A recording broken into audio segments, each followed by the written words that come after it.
एक अंगद जी नाम के महाभागवत हुए हैं। वैसे वो स्वभाव से तो पहले नास्तिक प्रवृत्ति के थे। उनकी जो पत्नी थी वो बड़ी भागवत थी और संतों की सेवा उनके मायके में होती रहती थी और सदगुरु का वर्ण वो किए हुए थी। और जब अंगद जी के साथ ब्याह हुआ तो ये राजा के चाचा थे, पूरा राज वैभव था, पर किसी संत का वहां दर्शन भी नहीं कर सकते, किसी का आना जाना नहीं, कोई भगवत चर्चा नहीं, कोई सत्संग नहीं। तो जो रानी थी वो बहुत व्याकुल हो गई कि हमें तो रोज संतों का उच्छिष्ट घर में मिलता था, सदगुरुदेव भगवान के प्राय दर्शन होते रहते थे, यहाँ तो बिल्कुल भक्ति संबंधी कोई भी लक्षण नहीं। पर अंगद जी की एक महिमा वाली बात बन गई, अपनी पत्नी को भगवत भक्त जानकर वो बहुत श्रद्धा करते, विरोध नहीं करते थे पत्नी का, पर कोई भी भक्ति का आचरण उनमें नहीं था और ना किसी संत महात्मा के प्रति उनकी कोई श्रद्धा थी, ना वो भगवान की कोई आराधना करते थे। जब काफी दिन हो गए संतों के दर्शन में तो व्याकुलता हुई रानी को, अंगद जी की पत्नी को, और मायके एक पत्र लिखा और मायके से प्रार्थना करवाई कि हमारे जो सदगुरुदेव भगवान उनसे प्रार्थना कर दो कि एक बार करुणा करके आप यहाँ आए और दर्शन दे दें, क्योंकि मैं यहाँ से निकल नहीं सकती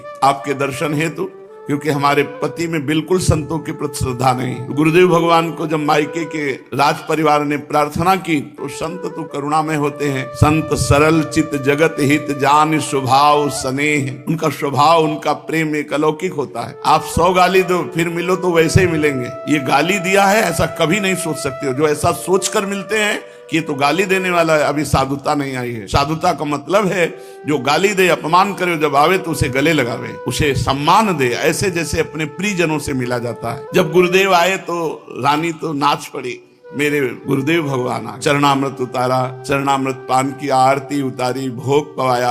गुरुदेव आसन पर बैठे तो धीरे धीरे चरण दबा रही थी। इतने में अंगद जी आ गए, मेरी रानी और किसी संत के पैर पकड़े हुए। वो आते ही संत भगवान से बिगड़ गए, रानी के तो होश उड़ गए कि इतनी प्रार्थना पे तो गुरुदेव भगवान आए हैं और ये सीधे गुरुदेव का अपमान। उन्होंने रानी की तरफ कहा, बेटा आप शांत रहना, और उठे और चल पड़े। अब रानी ने कहा कि मैं अपना जीवन नहीं रखूंगी, जब गुरुदेव भगवान का अपमान कर दिया तो न तेरा स्पर्श करूंगी और न तेरे से संभाषण करूंगी और न तेरे घर का एक अन्न न एक जल, और अपने शरीर को नष्ट कर दूंगी, क्योंकि मेरे बुलाने पर मेरे गुरुदेव का अपमान हुआ। गुरुदेव का अपमान तो मेरा जीवन नहीं, छोड़ दिया अन्न। और अंगद जी बहुत आसक्त थे अपनी पत्नी पे, उनका हृदय बड़ो व्याकुल, वो अन्न जल सब छोड़े। जब कई दिन हो गए तो अंगद जी चरण पकड़ लिए पत्नी के और कहा, तुम ये जानती हो मैं तुम्हारे बिना जी नहीं सकता, तुम मुझे आज्ञा करो, तुम कैसे प्रसन्न होगी? तो बोले, जाओ हमारे गुरुदेव भगवान के चरण पकड़ो, उनको मना कर लाओ और यहाँ उनको भोग पवाओ। यदि वो भोग यहाँ आकर पालें तो फिर हम उनका उच्छिष्ट पाएंगे और फिर हम जैसी हमारी दिनचर्या थी वैसी चलने लगेगी। अंगद जी भक्ति से नहीं गए, पत्नी के प्रति आसक्त होने के कारण वो संत के पास गए, चरण पकड़ा। संतों को तो कह रहे ना, कितनी बार उनका अपमान करो फिर जाके दंडवत कर दो तो वैसे मिलेंगे। विमुख भय निमिषो ना अकृपा, जब चितए तब वैसे। हमारे स्वामी का स्वभाव है, ऐसे संतों का स्वभाव है। वो सहज आ गए, कोई ज्यादा मनाना नहीं पड़ा। चमत्कार, जे ही आए दोनों ने मिलकर चरण धोए, भोग लगाया। और ये सब अंगद जी भक्ति से नहीं कर रहे, पत्नी प्रसन्न हो जाए। और जे ही गुरुदेव का उच्छिष्ट और चरणामृत गया, पश्चाताप होने लगा, मैं कितना नास्तिक हूँ, संतों के प्रति ऐसा भाव करता हूँ, कितने कृपालु संत हैं। अब बुद्धि जो विपरीत चिंतन करती थी वो अनुकूल चिंतन करने लगी। पत्नी से कहा, आज तक का जीवन हमारा व्यर्थ गया, अब मुझे बताओ भक्ति कैसे करनी। ठाकुर सेवा में सहयोग देने लगे अंगद जी, और बिना भोग लगाए अब कुछ नहीं पाते। वर्षों से अब यही दिनचर्या उनकी चलने लगी, ठाकुर जी को भोग लगाना, भोग लगा के ही प्रसाद पाना। पत्नी की भक्ति की पूरी अनुकूलता, 4 पार्षद लगा दिए, जहां संत दिखाई दे उनको रोज घर में बुला के लाओ, भोग लगाओ। राजा अंगद जी का भतीजा था, वो अंगद जी बहुत वीर पुरुष थे, तो एक जगह किसी राजा के हाथ चढ़ाई की तो उसका मुकुट जीत कर लाए थे, उसमें 101 हीरे थे। एक हीरा ऐसा कीमती था जो अमूल्य था, अंगद जी को पहचान थी। शेष हीरे तो राजा को दे दिए जो विजय करके लाए थे, एक हीरा ले लिया और कहा ये हीरा जगन्नाथ जी के मुकुट पर लगेगा। और राजा को जौहरी ने और मंत्री ने मिलकर बताया कि उस हीरे की कीमत तुम्हारा पूरा खजाना नहीं। तो राजा ने विनय की कि वो हीरा हमें दे दो, तो उन्होंने कहा नहीं, वो हीरा तो हमने जगन्नाथ जी को दे दिया। तो बुद्धि बदलने में देर नहीं लगती, राजा की बुद्धि में अंगद जी को मार दिया जाए, यद्यपि चाचा थे, तो वैसे मारेंगे तो निंदा होगी। तो उन्होंने जो रसोई बनाने वाली थी उनको अपने पक्ष में किया, और वो अंगद जी की बहन ही थी, क्योंकि राज परिवार में बहुत विश्वसनीय के द्वारा रसोई तैयार की जाती है, वही रोज रसोई तैयार करती थी। उनसे कहा कि तुम जितना धन कहोगी मैं दूंगा और तुम्हारी सेवकाई छूट जाएगी, तुम अंगद जी के भोजन में जहर मिला दो। और जहर ला कर दिया, अपने सामने भोजन में मिलवा दिया। अब अंगद जी को पता नहीं था, ठाकुर जी का भोग लगा के शयन किया। और जब पाने बैठते तो जो बहन रसोई बनाती थी उसकी एक बिटिया थी, वो उसको बुला के साथ पाते थे। तो आज वो गायब कर दी थी, क्योंकि वो बुलाएंगे और उसमें जहर है। तो उनका बिटिया कहाँ है? बोले कहीं खेलने चली गई। बोले नहीं, जब तक वो नहीं आएगी तब तक हम भोजन नहीं पाएंगे। इस बात का प्रभाव उस बहन पर पड़ा कि मेरी पुत्री से इतना प्रेम, तो उनका भैया भोजन मत पाना। उनका क्यों? उनका राजा ने मुझे प्रेरित करके प्रलोभित कर दिया, मेरी बुद्धि भ्रष्ट हो गई, इसमें मैंने जहर मिला दिया है आपके लिए। तो उनका आपने ठाकुर जी को भोग लगा दिया, मैं जहर का भोजन ठाकुर जी को लगा दिया, अब ठाकुर जी पाले, अब मैं कैसे हटा सकता हूँ? और अंगद जी ने पूरा भोजन पाले, चाट कर पाले। कोई भी प्रभाव जहर का अंगद जी के ऊपर बिल्कुल नहीं पड़ा, स्वस्थ एकदम, कोई प्रभाव नहीं। प्रसाद, यहाँ पूज्य पंडित गया प्रसाद जी महाराज कह रहे हैं, असमर्पित भोजन कभी मत पाना, जब पाओ तो ठाकुर जी का प्रसाद। मान लो ऐसी जगह कहीं आप हो जहाँ ठाकुर सेवा नहीं है और आपके सामने भोजन आ गया है, तो आप उस समय 1 मिनट आंख मूंदो, अपने इष्ट देव का ध्यान करो और प्रभु को अर्पित करके फिर नाम जप करो 2-4 बार और जय हो प्रभु की जय करके अर्पित करके पाओ। बिना प्रभु को अर्पित किए पानी भी मत पियो, तो तुम्हारी बुद्धि शुद्ध हो जाएगी। वाणी का संयम, दृष्टि नेत्र का संयम और आहार का संयम, अब श्रवण का संयम। श्रवण इंद्री से सावधान रहो कि किसी संत की निंदा सुनने को न मिल जाए। अगर कहीं संत भक्त भगवान की निंदा हो रही है तो ये सिद्धांत है, कान में अंगुली कस के ठास लो, आवाज सुनाई न दे और आप उच्च स्वर से नाम बोलो, राधा राधा राधा राधा राधा, और वहां से चल दो। ऐसा ही करना चाहिए, नहीं तो पर निंदा के कहते आवत नहीं कछु हाथ, मूर्ख पर्वत पाप को ले चल अपने साथ। तो पराई निंदा नहीं सुननी चाहिए, संत भक्तों की निंदा नहीं सुननी चाहिए, भगवान की किसी भी रूप की निंदा नहीं सुननी चाहिए। संत शंभु श्री पद अपवादा, जहां संतों का, भगवान शंकर का, भगवान श्री हरि का कहीं निंदा हो रही हो तो वहां मर्यादा है कि कान में अंगुली डालो, उस सभा का त्याग कर दो या उसका विरोध करके उसकी जबान बंद कर दो। तो श्रवणेंद्री से कभी किसी की निंदा न सुने, भगवान के पावन चरित्रों को सुने, भक्त चरित्रों को सुने, काहू की प्रशंसा होती हो तो सुने, पर काहू की निंदा नहीं सुननी, अश्लील गाने नहीं सुनने, अश्लील बातें नहीं सुननी और अपनी प्रशंसा नहीं सुननी। जब कोई तुम्हारे सामने तुम्हारी प्रशंसा करने लगे तो राधा राधा राधा, बंद करो, काहे कोई बात करते हो, तुम हम कितने नीच है तुमको क्या पता, केवल तुम बाहरी बातें देख रहे हो। ऐसे कह के अपने आप को बचा लेना चाहिए। यदि सामने वाला प्रशंसा कर रहा है और आप खुशी खुशी सुन रहे तो आपके पुण्य नष्ट हो रहे हैं, आपका भगवत मार्ग बाधित हो रहा है। जो पाप लगे है पर निंदा करवे में, वही पाप लगे है अपनी प्रशंसा करवे में। जो पाप लगे है पर निंदा करवे में, वही पाप लगे है अपने मुख से अपनी प्रशंसा करवे में, अपनी प्रशंसा सुनवे में। इसलिए ना अपनी प्रशंसा करे और ना अपनी प्रशंसा सुने। अनावश्यक बातन के सुनवे से अपने कान को बचावे और अंदर ही अंदर भगवान नाम उच्चारण करे, उसी को सुने।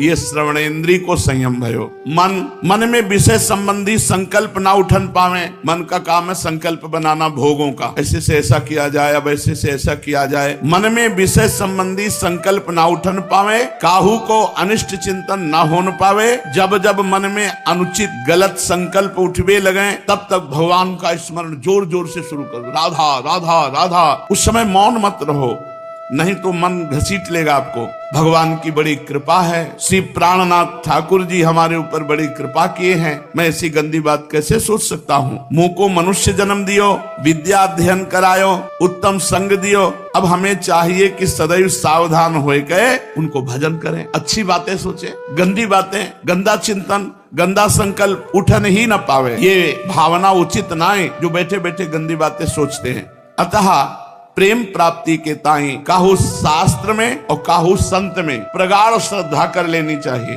किसी एक संत में आदर्श भावना करके पूरा का पूरा समर्पण कर दो। किसी एक ग्रंथ को, किसी एक संत को, किसी एक पंथ को, किसी एक मंत्र को, किसी एक कंत को, तो वो सांगो पांग उपासना कही जाए। शीघ्र से शीघ्र काहू संत में प्रगाढ़ श्रद्धा कर लेनो। प्रगाढ़ श्रद्धा, उनकी आज्ञा के विरुद्ध हम नहीं चलेंगे। श्रद्धा ही साधक को साधु बनावे है, श्रद्धा ही साधक को सुदृढ़ साधक बनावे है। श्रद्धावान साधक को चाहिए कि श्री सद्गुरुदेव भगवान में साधारण मनुष्य बुद्धि न करे। श्री सद्गुरुदेव और भगवान अभेद मानो गयो, गुरु गोविंद न भेद कराए। ये दृढ़ भाव बन जाए कि मेरे कारण जो निराकार ब्रह्म है वो गुरुदेव के रूप में साकार आए हैं। यदि विचार करके देखो जाए तो ज्ञान वैराग्य एवं प्रेम देवहु श्रद्धा के ही फल है। श्रद्धा जितनी आवश्यक है उतनी ही दुर्लभ है। अगर श्रद्धा आ गई है तो संभालो, बहुत बड़ा धन है। गुरु के प्रति श्रद्धा, भगवान के प्रति श्रद्धा, ये शिथिल न बनन पावे। श्रद्धा को दिन व दिन सुदृढ़ बनाते रहना ही तो साधना है। स्वभाव में कठोरता न छू जाए तब प्रेम देव प्रकट हुए। प्रेम देव अत्यंत मृदु हैं, अतएव इनके निवास स्थान हृदय को अत्यंत कोमल बनानो है, सरल बनावे, सत्यता से परिपूर्ण बनावे, कोई विकार हृदय में रहन ही न पावे। यह माने है कि ये काम जीव के ताए सुगम नहीं है, तथापि ये परम आवश्यक है। प्रेम प्राप्ति के इच्छुक को हृदय अति निर्मल एवं सरल बनानो ही परोगो। उपाय केवल एक ही है, गुरुदेव में श्रद्धा, दृढ़ श्रद्धा। गुरुदेव में पूरी तत्परता के साथ, लगन के साथ उनकी आज्ञा पालन की वृत्ति, जो गुरुदेव कहें वही करना। यदि काहू साधक ने श्रद्धा दृढ़ बनाए लई तो आगे की समस्त उपलब्धियां सरल हो जाएंगी। साची श्रद्धा होए बेपे अपने विचार बंद हो जाए हैं, केवल शास्त्र और संत आज्ञा में जीवन रह जाए, तब पाप बन ही न सके। कारण स्पष्ट है, जो करेगो शास्त्र और संत की आज्ञा से करेगो वही को उत्थान ही उत्थान है। तो वाणी का संयम, दृष्टि नेत्र का संयम, आहार का संयम, मन का संयम, ये संयम रखते हुए सद्गुरुदेव में अपार श्रद्धा, निरंतर नाम जप, श्रवणेन्द्रिय का संयम, कुछ इधर उधर की बातें न सुनना, तो हमारे हृदय में प्रेम प्रकाशित हो जाएगा। श्रीमद् भागवत महापुराण।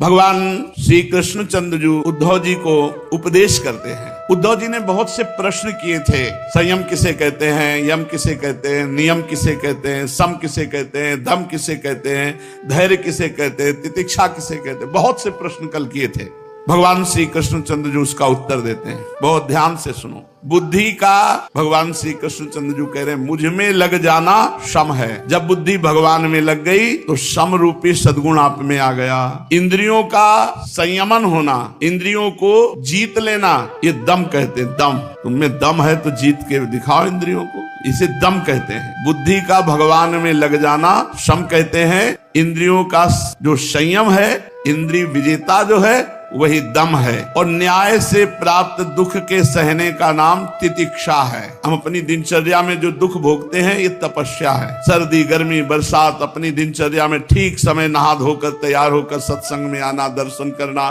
सत्संग सुनना, भूख प्यास, बैठना उठना, लघु शंका, शौच, सबका संयमन हो रहा है, यही तपस्या है। तो न्याय से प्राप्त दुख के सहने का नाम तितिक्षा है। जिह्वा और जनेंद्री पर विजय प्राप्त करना धैर्य है। रसेंद्री और जनेंद्री पर जो विजय प्राप्त कर लिया वही धैर्यवान कहा जाता है। सबसे बड़ा दान क्या है? किसी से द्रोह न करना, किसी से दुश्मनी न करना, सबको अभय दान देना सबसे बड़ा दान है। सबसे बड़ी तपस्या क्या है? कामनाओं का त्याग करना ही सबसे बड़ी तपस्या है। जिसके हृदय में कोई कामना नहीं वो महान तपस्वी है। वीर पुरुष किसे कहते हैं? वीर पुरुष उसे कहते हैं जो अपनी वासनाओं को रौंद डाले, किसी वासना से प्रेरित होकर कर्म न करे, अपनी वासनाओं को ही नष्ट कर दे। जो वासनाओं पर विजय प्राप्त करता है वही सूरवीर कहा जाता है। सत्य किसे कहते हैं? सर्वत्र सम स्वरूप, सत्य स्वरूप परमात्मा का अनुभव होना ही सत्य का अनुभव होना है। रित किसे कहते हैं? सत्य और मधुर भाषण को रित कहा गया है। महात्माओं ने सत्य और मधुर भाषण को रित कहा है। पवित्रता किसे कहते हैं? किसी भी कर्म में आसक्त ना होना उसे पवित्रता कहते हैं। नहाना धोना नहीं, ये तो एक बाहरी दिनचर्या है। पवित्रता किसी भी कर्म में आसक्ति नहीं है। किसी वस्तु, व्यक्ति, स्थान, किसी कामना, भोग, किसी में अनासक्त पुरुष परम पवित्र है। वो नहाए या न नहाए। सन्यास किसे कहते हैं? कामनाओं के त्याग का ही नाम सच्चा सन्यास है। कोई कामना जिसके हृदय में नहीं वो सच्चा सन्यासी है, चाहे पैंट शर्ट में ही क्यों न हो। जिसके अंदर कोई कामना नहीं है वही सच्चा सन्यासी है। सबसे बड़ा धनी कौन है? जो धर्म का संचय करता है वो अभीष्ट धनवान है। जो धर्मात्मा पुरुष है वही धनवान है। जिसके जीवन में धर्म है वही महान है। अगर धर्म नहीं है तो धनवान नहीं है। धर्म के द्वारा जो महिमा विकासित होती है, प्रकाशित होती है, उसी को कहते हैं संपत्ति। तो संपत्तिवान कौन? धर्मात्मा पुरुष। सबसे बड़ी यज्ञ क्या है? परमेश्वर का चिंतन, क्योंकि परमेश्वर ही यज्ञ है, हरि ही यज्ञ है, और हरि का चिंतन ही यज्ञानाम जप यज्ञोस्मि, भगवान का चिंतन ही सबसे बड़ी यज्ञ है। दक्षिणा, दूसरे को ज्ञान का उपदेश देना ही दक्षिणा है। वास्तविक ज्ञान का उपदेश देकर अज्ञान से निवृत्त कर दिया, सबसे बड़ी दक्षिणा दे दी। बल, प्राणायाम ही बल है। जो अपने प्राणों को संयमन किए हुए है वही बलवान है। भगवान होता है ऐश्वर्य। भगवान कह रहे मैं ही हूँ, ऐश्वर्य मैं हूँ, मेरा ही ऐश्वर्य है। लाभ, सबसे बड़ा लाभ भगवान कह रहे मेरी भक्ति ही उत्तम लाभ है। भक्ति मिल गई, इससे बड़ा कोई लाभ नहीं। विद्या, सच्ची विद्या वही है जिसे ब्रह्म और आत्मा का भेद मिटा दे, अध्यात्म विद्या। लज्जा, पाप करने में घृणा बुद्धि हो जाए, इसी का नाम लज्जा है। श्री, सबसे निरपेक्ष है, यही सबसे बड़ी श्री है। किसी से कोई चाह नहीं, कोई अपेक्षा नहीं, यही श्री है। दुख और सुख दोनों की भावना सदा के लिए नष्ट हो जाए, उसे सुख कहते हैं। सुख क्या है? सुख और दुख दोनों भावनाओं का नाश हो जाना ही परम सुख है। दुख, विषय भोग की इच्छा रखना ही दुख है। बंधन और मोक्ष को जो तत्व से जानता है वही पंडित है। पंडित कौन? जो बंधन और मोक्ष के तत्व को जानता है। मूर्खता, सबसे बड़ा मूर्ख कौन? जो शरीर को मैं मानता है, जो इस शरीर को मैं मानता हूं, सबसे बड़ा मूर्ख। सुमार्ग किसे कहते हैं? जो संसार की ओर से निवृत्त करके भगवान की ओर चला दे और भगवान की प्राप्ति करा दे, उसे सुमार्ग कहते हैं। कुमार्ग किसे कहते हैं? चित्त की बहिर्मुखता का नाम कुमार्ग है। जो चित्त भोगों की तरफ भाग रहा है यही कुमार्ग है। जो चित्त भगवान की तरफ जा रहा है यही सुमार्ग है। अपने कर्मों को भगवान को अर्पित करो और खूब नाम जप करो। जितना जीवन है इसी से भगवत प्राप्ति हो जाएगी। शेष चर्चा आगे। श्री राधा वल्लभ लाल की जय।